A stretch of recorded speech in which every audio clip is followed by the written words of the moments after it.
Isang mapagpalang araw sa inyong lahat. Ang tatalakayin namin ay tungkol sa heat index. So, ano sa pagkakaintindi niyo ang heat index? Para sa akin, ang heat index ay ito ay ano, sobrang init na na na na ano yan Na nararanasan natin ngayon. Heat index ito yung air temperature combined with humidity, yung natin yung nararamdaman natin init ngayon plus yung air temperature.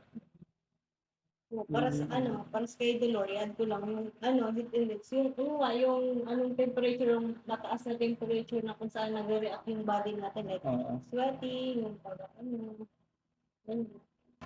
Dahil sa sobrang init ngayon, sa tingin nyo, ano ba ang mga posibleng maidulot ng sobrang taas ng temperatura?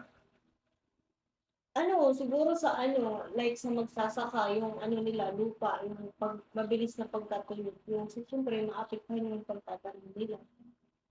Minsan po lang, parang itong argan pagputol ng puno, argan na dapat dapat may mga puno para hindi tayo makaranas ng sobrang init ngayon. Dahil sa sobrang init, maaari tayong sa health problems, katulad ng heat stroke, yung cramps, at mas lalo nang naapektuhan yung mga bata, matanda, at yung mga may medical problems. Katulad sa akin may asthma. Kailangan talagang Tapos mas high risk yung mga matatanda, kasi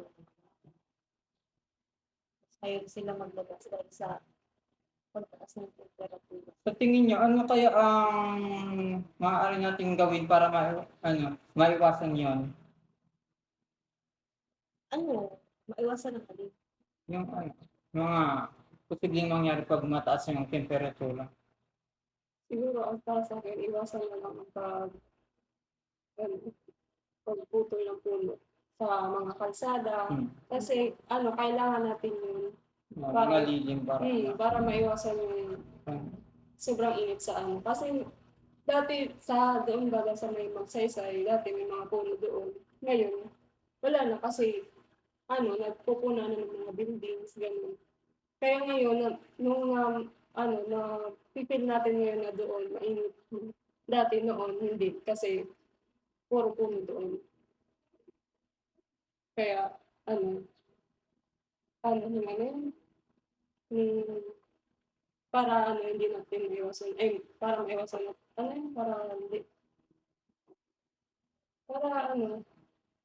epekto ng init. Talaga, kasi nandito na yun, sobrang init na.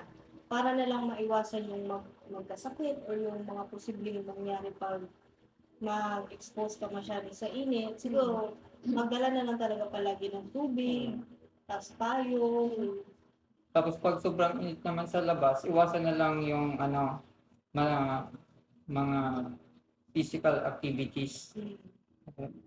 Kung na lang. Iwasan sobrang mapagod. Sobrang mapagod sa labas. Sobrang taas ng temperatura. Kaya dapat nasa bahay na lang para wala naman sa labas. Kung wala naman gagawin sa labas.